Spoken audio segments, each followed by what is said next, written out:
Well, the other thing is they had to make something enjoyable about the villain. Right, they weren't just sitting there like already miserable and not looking at anything. Like they had to have the money, the flamboyance, the Mm. sexual The power. ambiguity, the power, the decadence, the spoils, the all this stuff, and what you said, what the ultimately what the protagonist wanted. Mm. They already had it, so like of Yeah. course that's they were living it up, and they're not bothered, honey. No. Yeah. Ursula ain't bothered by no fucking mermaid. Hey y'all, welcome back to Queer 101, the podcast where we talk about any and everything under the sun, including queer art, queer culture, and queer literature. I am Peppermint. And I'm Hugh Ryan, aka Hugh the Historian. Ow, ow, ow, ow, ow, ow, ow, ow, ow, ow, ow. Listen, Hugh, I was thinking about the fabulous conversation last week with the queer coding, all about queer coding in Hollywood. And yes, we have films that overtly show queer characters in films like Cabaret in the early 70s, and even like storylines like Dog Day Hmm. Afternoon, which was a queer character, but Based in also, real life. yeah, based in real life, but also the matter of gender and nonconformity are also depicted without judgment of recourse. But when you think about it, honestly, queer coding continues for decades and decades before and after. Hmm. And it's really interesting to kind of align, like, I guess, do you think queer coding is sort of a next step or the next page or the next chapter of like the gays and the queer folks using Queen's English to like, Mm. communicate with one another, wink wink, Yeah. or do you think that's like the next evolution of that?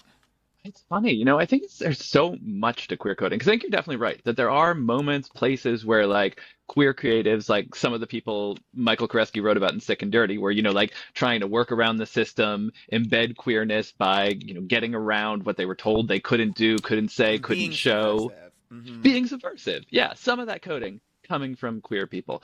And some of it, I think, is coming from people who absolutely have no idea about queerness. They just associate like bad things with being an effeminate man or a butch woman, or, like I think about Hmm. so many queer coded villains of our childhood that I think those creatives either were actively homophobic and wanted them to seem gay and evil, or they had never really thought about gay people and just in their heads associated people who were, non-normative in terms of their gender with being villains, with being bad, with being dangerous or morally corrupting.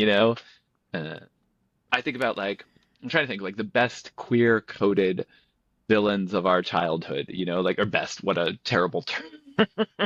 The most obvious, the most obvious. How about that? Who? Oh, I was Who? just gonna I, say I need to know.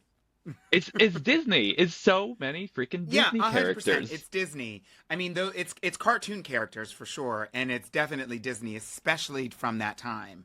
A hundred Hmm. percent. Yeah. I mean, I keep Yeah. thinking of Scar. Is that his name? The Oh lion yeah, from Lion Lion King. King. Hmm. Like he definitely is a sister, Hmm. right? He hates the heteronuclear family. Uh huh. He's lispy and always plodding in the background. And his He's sort of eyebrows are plucked, they're gorgeous. darling.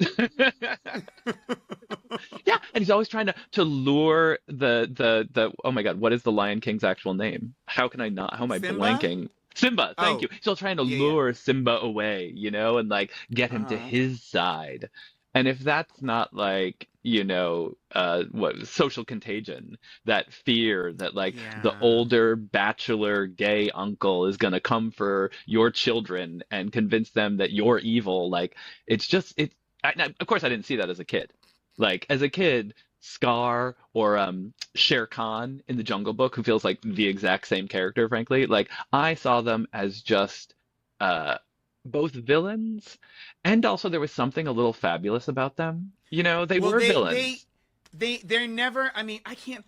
Well, I guess I mean Disney villains in general. Like every Disney character has to have something likable and sort of human about them. Um, Hmm. I can't think of any Disney villains that are like completely unrelatable because then it wouldn't work. Um, but it seems like the gays that are like supposed to be the villain, it's like obvious that they're gonna lose from the start. Like it's almost like Mary, why are you even trying this, Mary? Um, and and then also there's something adorable about they always reveal a part of their personality, a quirk of their personality. Maybe it's something they like to wear or Hmm. something about them that makes them appear not less, certainly less threatening. Like less of a threat, less of an actual danger to what they're trying to do. Maybe morally it's supposed to be a danger. It's Right. like this queer villain who's going to come blow up the thing. They're going to bring the dynamite, but they're too gay to blow anything up. But they'll corrupt your kids. It feels like that, Mhm. But they're too gay. They can't even lift the dynamite. You know. It's true. They've always got to be plotting and scheming and like okay, Yeah. Scar in The Lion King and Ursula in Little Mermaid. They both offer you everything you want. Like that's the thing. They're not even going to come at you directly. They're not like strong enough to fight you. Instead, it's this sort of like, Mm-hmm. don't you want these things? Don't you want power and riches and money and I can give Mm-hmm. you all those things if you give me your voice, if you listen to me. Or Jafar, that's another one. Jafar is that like Jafar. behind the Mm-hmm. scenes, plotting, scheming, uh, Captain Hook. Captain Hook. Yes. God, I haven't thought about He was Captain Hook in almost a so long. dandy. Yeah. Those hats with the feathers, like, and the little bits of lace at his collar, and all those Lost Boys. I mean, there is definitely something there. Mr. Smithers in The Simpsons, not, moving out of the Disney canon, but like there are Mm-hmm. so many of these people. And I wonder sometimes if part of it also, you were talking about like where is this queer coding coming from? Another thing I think about a lot is that when the PCA, when the Production Code of America, the Hays Code that Michael Koreski was telling us about, mandated that you could not openly talk about homosexuality and gay characters, well, the easiest way to show a gay character then was to show them as effeminate or butch if they were women, and it started to collapse these ideas of what it meant to be gay and what it means to be trans or non-binary into like one mushy, squishy thing that America kind of had a really hard time ever thinking through Mm-hmm. after that. And so I think we still see this happening today. There's this like just everything is crushed down to one kind of like Mm-hmm. overarching queer character who is a villain who's not necessarily gay and they're not necessarily trans, but that's how we represent them with all of those little pieces sort of mushed together. Right. And I do for our audience and listeners want to like sort of define. We keep saying queer coded for people who maybe this is a new phrase for. It's basically when queerness couldn't be shown openly, like it can ish today. It Mhm. can Heated today. rivalry. Uh, but instead it sort of lived in sort of the looks, the subtle glances, the vibes, the sort of obsession or repression, Flamboyance. and the flamboyance, the excess, the things that whatever these villains valued, that's where the queerness seemed to thrive and live. And you can see that because they would be up, like for instance Captain Hook, and he'd be a pirate, but like he's way too obsessed with how he looks and his mustache and his clothes. Like that's not what a pirate is really thinking about in real, like were the pirates really thinking about, I don't know, they could have been, but like maybe not. And so so yeah, so that's what we're kind of referring to when we're alluding to when we talk about queer coding. But yeah, Yeah. you are 100% right on that. And I think you're right that like a lot of us don't know that queer coding came from the PCA. It came from this time where like it was not allowed, but it continues for so long after that. That like those codes, they don't go away. They're still used by like lazy screenwriters. We Well, still see those. they do set culture, and this is really interesting, and this is something that I picked up on, and I did think, I remember looking back. We in the last episode we talked about disclosure, And there was a I was grateful for the amount of information that they had in there, especially with regards to the research uh, pertaining to race and Hmm. racism and how, especially as it played out and made its way. I guess you couldn't really talk. It would be difficult to talk about um, the depiction of trans people, which is what the movie and the documentary is about. The depiction of trans people in Hollywood without acknowledging the depiction and the treatment of queer people in general. And that is directly related to, if not the depiction of minorities in general, minority groups in general, it's definitely a result of these organizations and these mechanisms, these systems that were existed and were built for the function of repression by through these moral codes and these things that they were doing in Hollywood and in media, controlling the message in terms of propagandistic, propaganda has a negative connotation, but it just means, a messaging. Yeah. And so, but I remember wondering why they started off like when they went through the history, when they in the history section, in the Hmm. historic section of Disclosure, they spent a very, very generous amount of time on the birth of a nation. Hmm. And I remember watching recently a video about the birth of a nation and how it is still to this day in certain circles regarded and lauded as like a cinematic masterpiece because it did have a lot of technical and Hmm. technical advances in terms of moving pictures and movies, but then also sort of like creative devices that were used probably for the first time in terms of Hmm. t- uh, you know uh, uh, um, things that would set practices in place for like Yeah. setting tradition for filmmaking. Um, and so they utilize a lot of these things in Birth of a Nation that were seen for the first time. And so by that regard, Hmm. on the surface, many people are saying it is like groundbreaking in that way. And I will give them that it was the first, I guess, to do that. But the bigger piece is that in this video that I watched, that the creators of the videos were saying that the creators of Birth of a Nation and the people who sort of ushered it in, and stayed in the industry for decades after the Birth of a Nation was considered, passe and not good Hmm. any or like not what we're making anymore. The people Right. who created it stayed in the industry and they were able to Hmm. still give it prizes and laud it so that it became more popular. Like a lot of these things, it became more popular through the historical recounting of it than Hmm. it was initially. That's In what the I'm trying to actual. say. But they said this not only is going to be groundbreaking in using new film techniques, but it's also going to dominate the culture and establish things about how black people are viewed in this country for Yes. years, decades after. Hmm. And it did for a century, including now.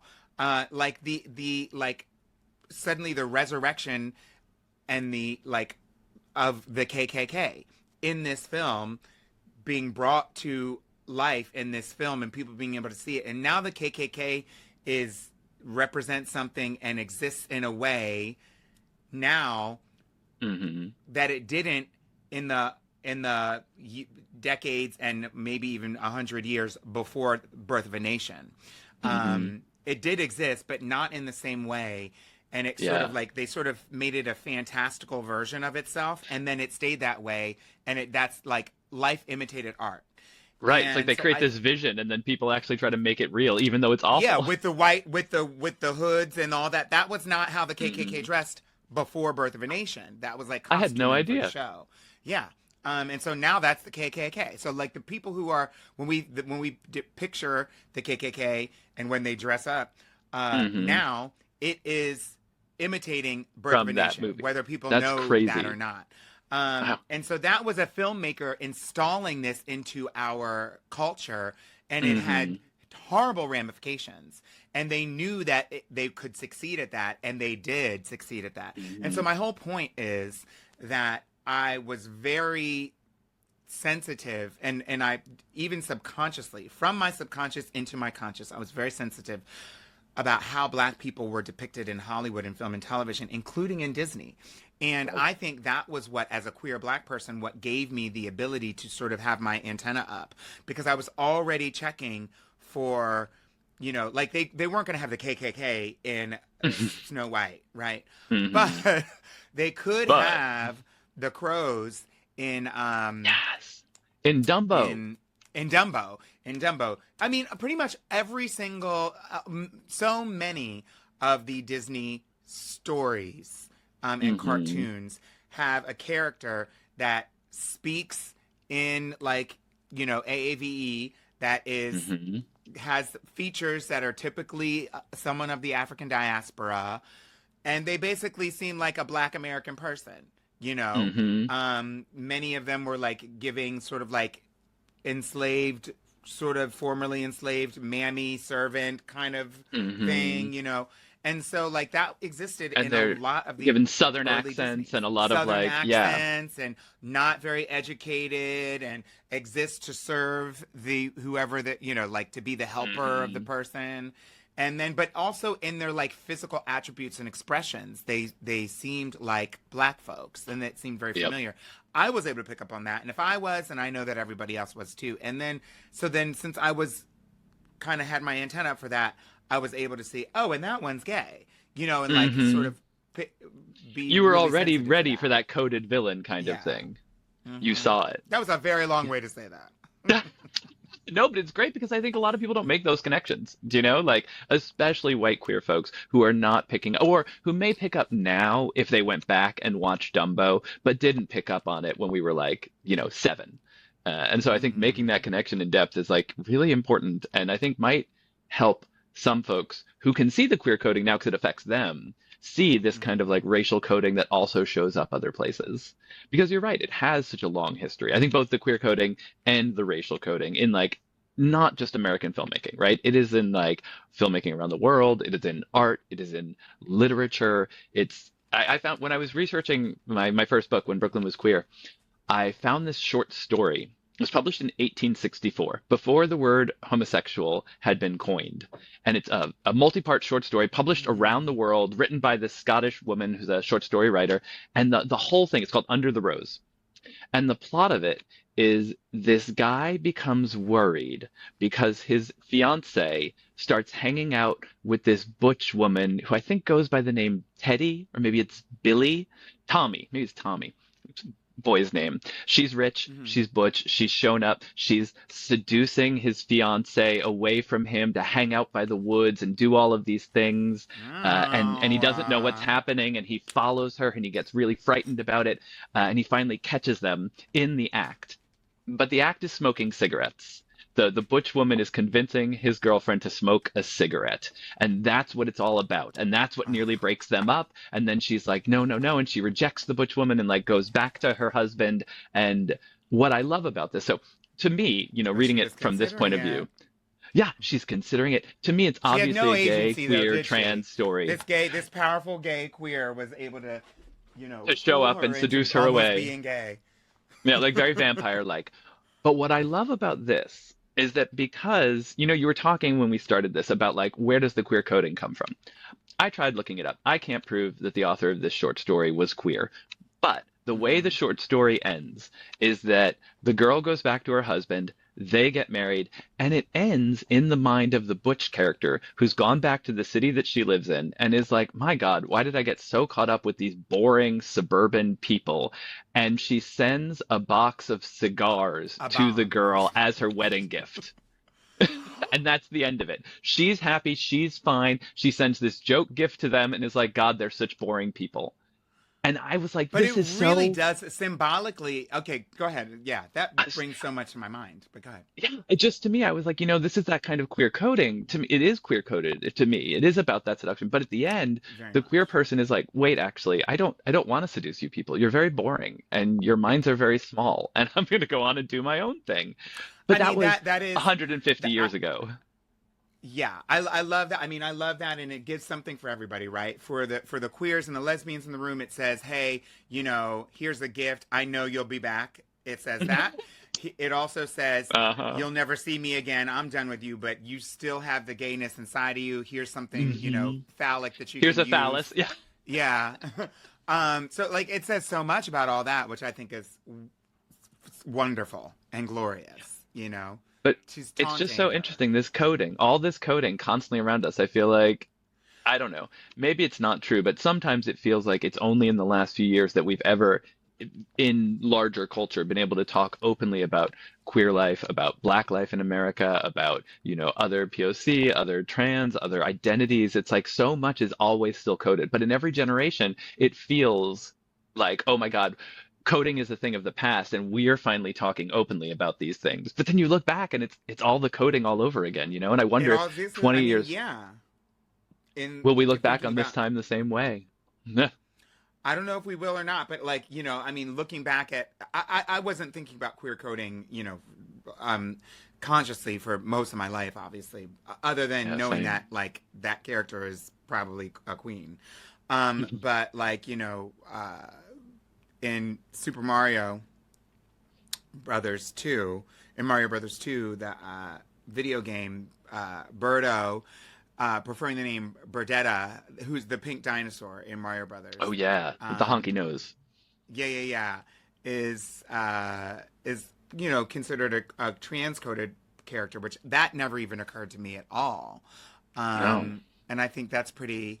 So I guess there's always a way to uncover. And the truth of the matter is, especially in a capitalistic society or in an industry that means creatives are coming together with people who aren't as creative. If you're going to Hmm. get a bunch of creatives together, somebody up in there going to be gay, and some gay going to be making the decisions at some point, and that means you're Hmm. going to get a pink dinosaur who's trans. You're going to get a gay, pirate.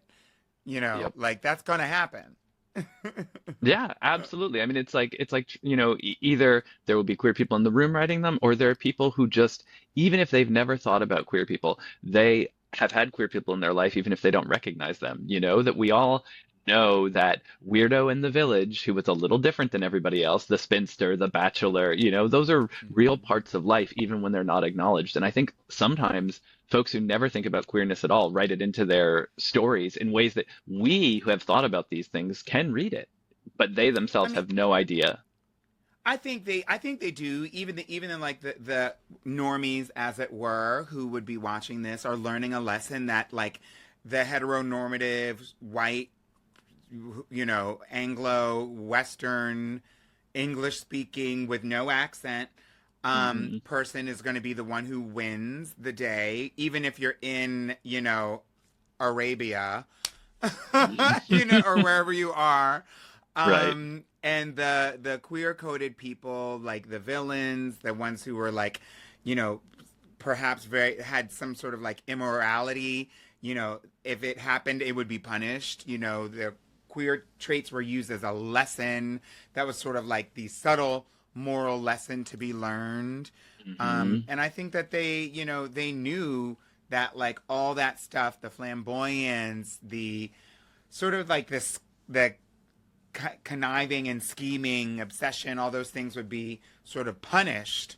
All those traits would be punished. And Yeah. and I guess it was the queer villains that like embodied all of those things. You know what, oddly, that has done to me a little bit is I find myself often really excited by a good villain. Like, I don't think that was their intention that I think they were trying to get us to not identify with the villains, but I don't know anybody who walks home from The Little Mermaid not singing along with Ursula, you know? Like, she is the one you want to be. Well, the other thing is they had to make something enjoyable about the villain.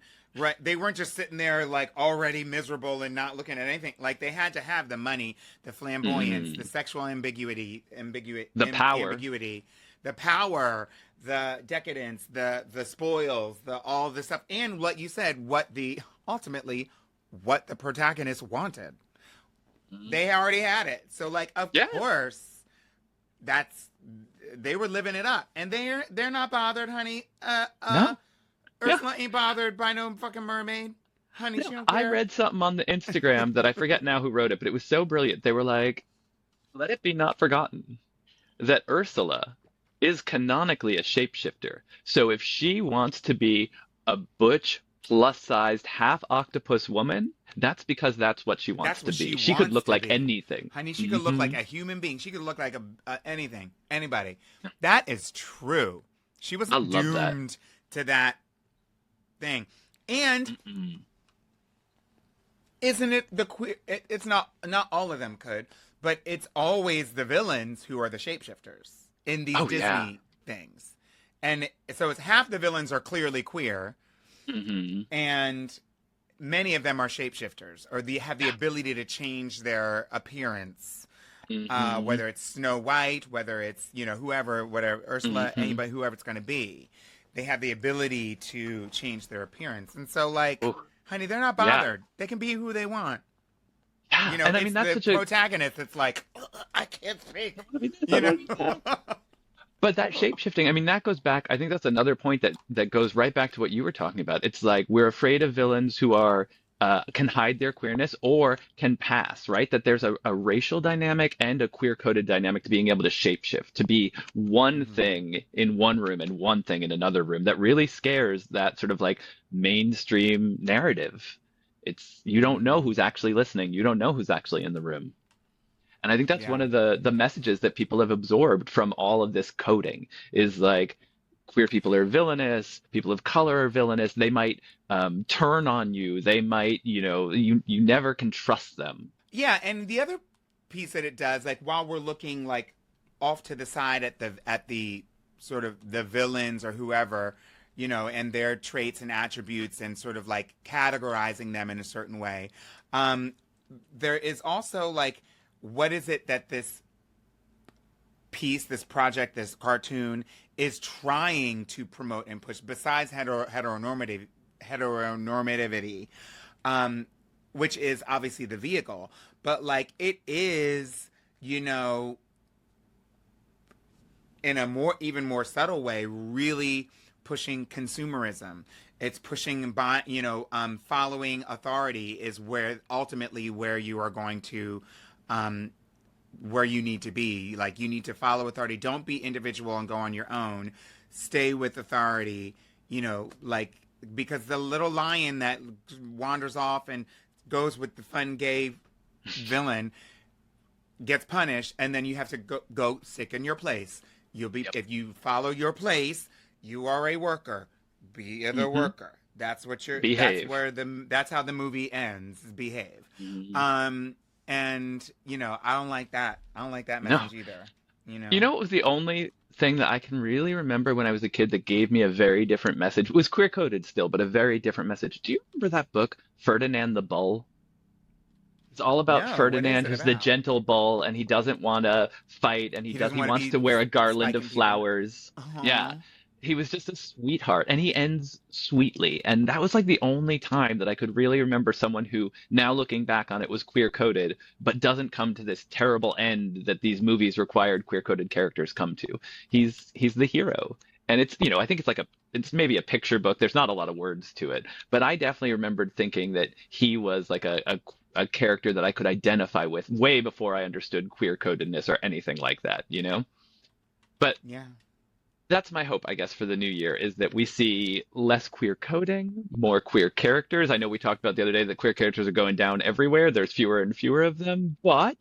But my hope is with books like Sick and Dirty, we are getting better and better at picking apart this coding, whether it's about queerness or Hmm. about race, seeing through it and presenting things that are more honest and real to queer life and less coded. So I guess that's one of my hopes for the new year. I don't know if you've got hopes for media, or if the folks listening to us have hopes about what they'd like from queer media, or from you and I in discussing queer media. I mean, we're open to it. If you're listening to this and you've got some queer media, some queer culture, some queer history you want us to be talking about, or queer coded characters that you're curious that we dive into, like, please let us know. Yes, leave a comment, write to us at questions@queer101podcast.com. And remember that we are back every single Tuesday. You can find us wherever you get your favorite podcasts, on any of these corporations that are robbing us blind. You can you can find us. And also you can watch us, as you are doing right now, on our YouTube channel, on my YouTube channel. If you want to see the video versions, you can see the faces that we make when we talk about these things. So please like, subscribe, follow, leave a comment, and click the bell so that you can be notified whenever we do put up a new video. And remember, those things help us out greatly in the algorithm, and they cost you absolutely nothing. I know. Give us 5 stars. Yeah, give us 5 stars if you're listening, and all those things. Yes. Yeah.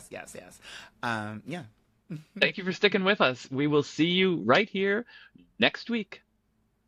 That's right.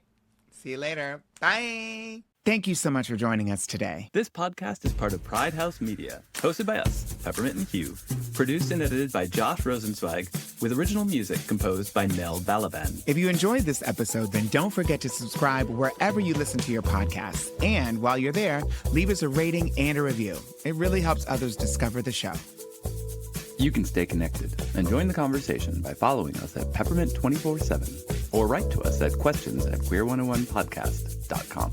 Thank you for listening. And remember, our history is your history. Stay proud, stay curious, and we'll see you next time on Queer 101.